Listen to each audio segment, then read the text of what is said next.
Part 1. It was autumn in Paris. The evening was dark and windy. The streets outside were cold, and the wind moved through the narrow lanes of the old city, making the lamps flicker and the shutters rattle. Inside, however, it was warm and quiet. I was sitting with my dear friend, Monsieur C. Auguste Dupin, in his small private library on the third floor of a tall house on Rue Dunot in the Faubourg Saint-Germain. It was a comfortable room, full of books from floor to ceiling.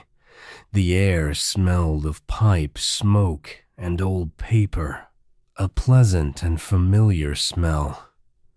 A single lamp stood unlit on the table. Neither of us had felt the need to light it. We had been sitting together for at least an hour. We had not spoken during all that time. Each of us sat quietly with our pipes, watching the smoke rise and curl in the still air of the room. To an outside observer, we might have seemed to be doing absolutely nothing. But inside my mind, I was thinking carefully about two strange mysteries that Dupin and I had discussed earlier that evening: the dark affair of the Rue Morgue and the equally strange murder of Marie Roget.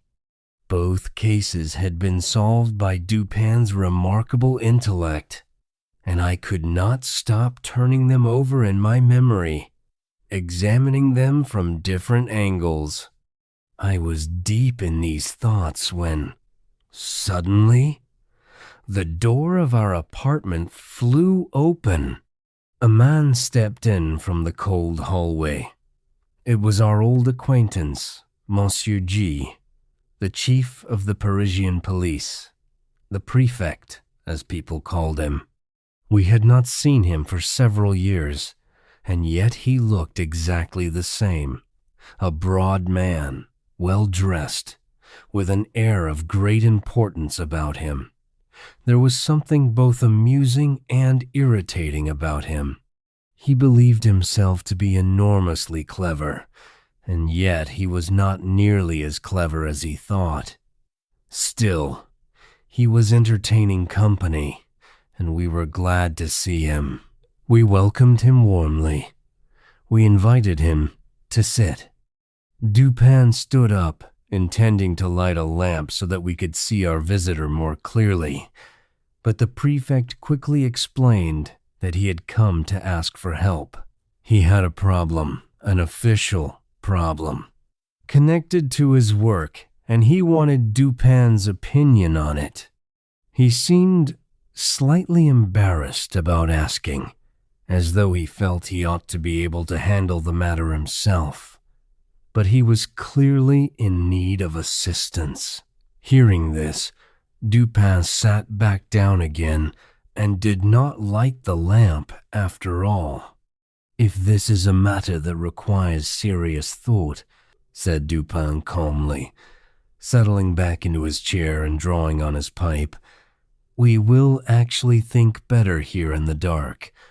Light is useful for action, but darkness helps the mind to concentrate." "That is one of your very peculiar ideas," said the prefect with a short laugh. He had a habit of calling peculiar or even strange anything that he did not understand. And since there were many things he did not understand, he lived in a world that seemed, to him, perpetually full of peculiarities. "Quite so," said Dupin pleasantly. He handed the prefect a pipe and pushed a comfortable armchair towards him with his foot. "Well," I said, "what is the difficulty? It is not another murder, I hope?" "Oh, heavens! No, nothing so dramatic as that," said the prefect. "In fact, the matter is quite simple. When you look at it on the surface, So simple that I am almost embarrassed to bring it here. I am certain we could handle it ourselves, but I thought that Dupin might find it interesting. It is, how shall I say, rather curious. Simple and curious, said Dupin, repeating the prefect's words in a quiet, thoughtful tone. Well, yes, and also no. It is difficult to explain exactly. The truth is that we are all very puzzled. The matter appears so simple, and yet it completely defeats us. We cannot solve it at all. Perhaps, said Dupin slowly, it is precisely the simplicity of the matter that is defeating you. What absolute nonsense! Exclaimed the prefect, and he laughed very loudly. The kind of laugh that signals, more than anything else, that the person laughing has not understood what was said. Perhaps, said Dupin, with no change of expression, the mystery is a little too obvious. Too obvious. Huh, huh, huh. The prefect slapped his knee with delight. Oh, Dupin, you are the most amusing man in Paris. You really will be the death of me. And what? I interrupted, becoming impatient. Is the actual problem? Will someone please tell me what we are talking about? Very well, said the prefect, settling himself in his chair and taking a long, slow puff of his pipe. I will explain. But first I must ask for your promise of complete secrecy. This affair is extremely sensitive. If it were known that I had spoken to you about it, I would certainly lose my position immediately. Proceed, I said. Or not, said Dupin lightly, as though it made no difference to him whatsoever. Well then, I have received personal information from someone very high up. Someone in a position of the greatest authority that a certain document of enormous importance has been stolen from the royal apartments. We know who took it. The thief was clearly seen, without any possibility of doubt. And we know with certainty that the stolen document is still in his possession. How do you know it is still with him? Asked Dupin. This is clearly established, said the prefect, by the nature of the document itself, and by the fact that certain consequences, things that would certainly have followed if the document had been used or had changed hands, have not occurred.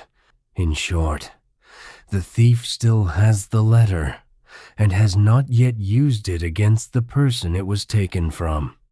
Please be more specific, I said. I will try. The document, the letter in question, gives enormous power to whoever holds it.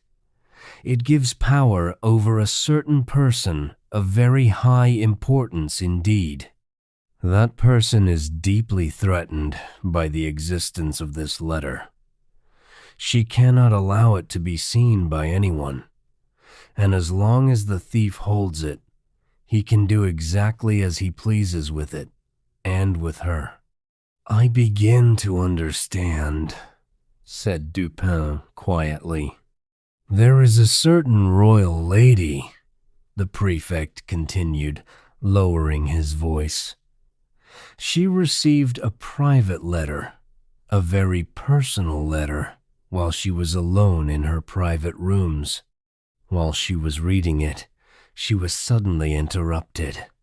Another person of great importance entered the room without warning someone she absolutely could not allow to see the letter under any circumstances. She had no time to hide it properly. She tried to push it into a drawer, but could not do so quickly enough. In desperation, She placed the letter on the table face down, with only the outside address visible. In this position, the contents were hidden. The letter appeared to be nothing more than ordinary, unimportant correspondence. At this exact moment, Minister D entered the room.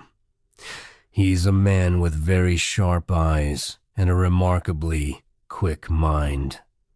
He saw the letter on the table at once. He recognized the handwriting on the address. He noticed the agitation and nervousness of the lady. She was trying very hard to appear calm and not succeeding. And instantly, in that one brief second, he understood the entire situation.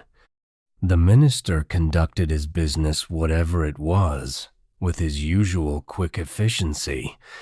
Then he did something very clever and very deliberate. He took out a letter of his own, a letter that happened to be roughly similar in size and appearance to the lady's letter. He opened his own letter, appeared to read it briefly, and then placed it on the table, directly beside the lady's letter.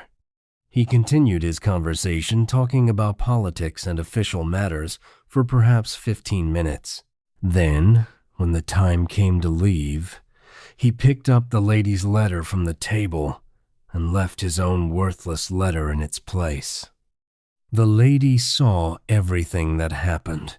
She knew exactly what had been done, but she could not say a single word. The other important person was still in the room, standing close beside her. To speak to Object would have been to reveal the very secret she was trying to protect. And so the minister walked quietly and calmly out of the room, carrying what did not belong to him. "And now," said Dupin, "the power is complete. He knows what he holds. She knows what he holds. And this is the important part. He knows that she knows." "Precisely," said the prefect. "And for many months now, he has been using this power in increasingly dangerous ways, using it for political purposes that threaten the peace and stability of the court. The lady grows more desperate with each passing week. She has come to me. She needs that letter returned to her. But it cannot be done openly. Everything must be done in secret, without the minister knowing. She has placed the entire matter in my hands. To be continued. Подпишись, пожалуйста, или хотя бы поставь лайк. Один лайк не меняет мир, но меняет путь того, кто делится смыслом.